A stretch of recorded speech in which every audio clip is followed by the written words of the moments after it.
Hello friends, pharmacist grade 2 എന്ന YouTube ചാനലിൻ്റെ 10th എപ്പിസോഡിലേക്ക് ഏവർക്കും സ്വാഗതം.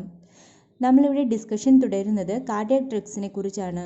അതിലെ ഒരു വിഭാഗമായ ആൻറ്റി ഹൈപ്പർടെൻസീവിൻ്റെ ഫസ്റ്റ് ക്ലാസിഫിക്കേഷനായ ഡയൂററ്റിക്സിനെ കുറിച്ച് 6th എപ്പിസോഡിൽ നമ്മൾ ഡിസ്കസ് ചെയ്തു. സെക്കൻഡ് ക്ലാസിഫിക്കേഷനായ അഡ്രിനർജിക് റിസപ്റ്റർ ബ്ലോക്കേഴ്സിൻ്റെ ഫസ്റ്റ് ഡിവിഷനായ ബീറ്റ ബ്ലോക്കേഴ്സിനെ കുറിച്ച് 10th എപ്പിസോഡിലും നമ്മൾ സംസാരിച്ചു കഴിഞ്ഞു. ആൻറ്റി അഡ്രിനർജിക് ഡ്രഗ്സിൻ്റെ തന്നെ ബാക്കി ഡിവിഷൻസും ഉൾപ്പെടെ ആൻറ്റി ഹൈപ്പർടെൻസീവിൻ്റെ വിവിധ ക്ലാസിഫിക്കേഷനെ കുറിച്ച് ഇന്ന് നമുക്ക് നോക്കാം. അഡ്രിനർജിക് ബ്ലോക്കിംഗ് ഡ്രഗ്സിൻ്റെ second category centrally acting antihypertensive ആണ്. Third one adrenergic ganglion blocking agent. Fourth one alpha adrenergic blockers. Fifth one alpha 1 and alpha 2 adrenergic blocking agent. First നമുക്ക് സെൻട്രലി ആക്ടിംഗ് ആൻറ്റി ഹൈപ്പർടെൻസീവിനെ കുറിച്ച് നോക്കാം. Action of central agonist stop brain from sending signals that speed up heart rate and narrow blood vessels, and these drugs are also called centrally acting agent or central adrenergic inhibitors or central alpha agonist. These act by stimulating alpha 2 receptors of vasomotor center. It have no action on renal or glomerular filtration, so it is more useful in case of patient with kidney failure. The drugs are clonidine and alpha methyl-dopa. The methyl-dopa is a drug of choice for the treatment of hypertension during pregnancy.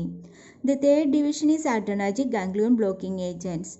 A ganglion blocker is a type of medications that inhibit transmission between preganglionic and postganglionic neuron in the autonomic nervous system. It acts on postganglionic sympathetic nerve to prevent the release of noradrenaline. It have no effect on parasympathetic system. Often it acts as a nicotinic receptor antagonist. The drugs are guanethidine, hexamethonium, mecamylamine and reserpine. The fourth division of adrenergic blocking agents are alpha adrenergic blocking agents. The alpha blockers lower blood pressure by keeping the hormone norepinephrine from tightening the muscles in the wall of the smaller arteries and veins. As a result, the vessels remain open and relaxed, and this improves blood flow and lower blood pressure.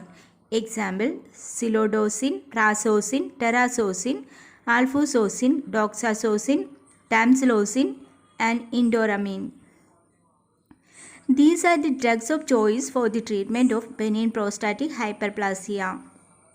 The fifth division is alpha 1 and alpha 2 adrenergic blocking agents. This drug block the activity of epinephrine and norepinephrine by antagonizing the alpha receptors and thus decreasing vascular resistance, increasing vasodilation and decreasing blood pressure. The drugs are phenoxybenzamine and pentolamine. These are used in the treatment of pheochromocytoma. The next classification of antihypertensives are the drugs that act renin-angiotensin system. These are a group of drugs that act by inhibiting the renin-angiotensin-aldosterone system. This division include angiotensin converting enzyme inhibitors and angiotensin receptor blockers. First one, angiotensin converting enzyme inhibitors. ACE inhibitors produce vasodilation by inhibiting the formation of angiotensin 2. It also inhibits the release of aldosterone from the adrenal cortex. Angiotensin converting enzyme inhibitors are a class of medication used primarily for the treatment of high blood pressure and heart failure. Its action include decreased cardiac output, decreased sodium and water retention, produce vasodilation of vascular smooth muscles and cause the release of bradykinins. The drugs are captopril, enalapril, lisinopril and ramipril. In this, captopril have sulfitryl group.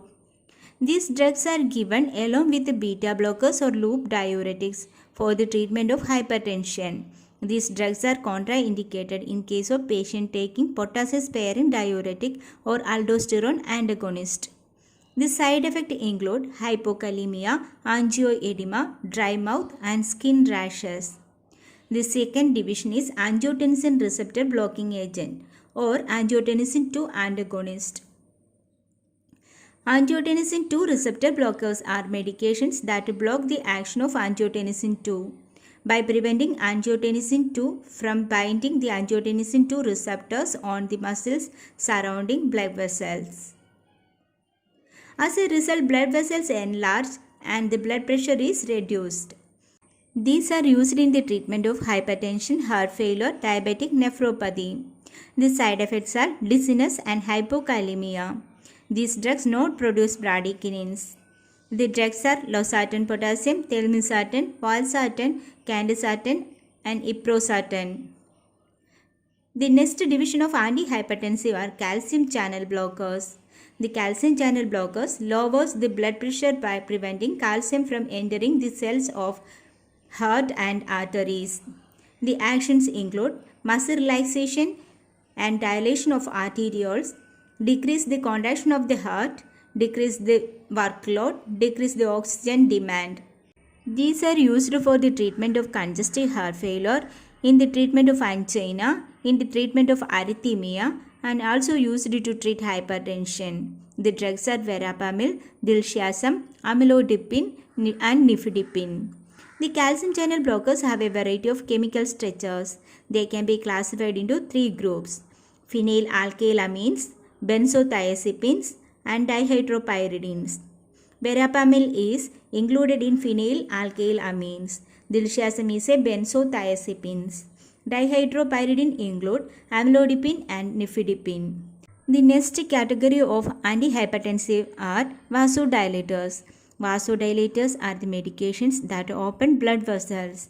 They affect the muscles in the walls of arteries and veins, preventing the muscles from tightening and the walls from narrowing. As a result, blood flow more easily through our vessels. These include two subdivisions: direct acting vasodilators and peripherally acting vasodilators. First one is direct acting arteriolar vasodilators. The actions: it increases the blood flow to brain and kidney. It increases sodium and water retention, and it produces peripheral edema. The most common are direct acting nitrosovasodilators such as sodium nitroprusside and nitroglycerin. These drugs directly relax vascular smooth muscles to cause vasodilation. Hydralazine is another direct acting smooth muscle vasodilators that is occasionally given to children to reduce blood pressure.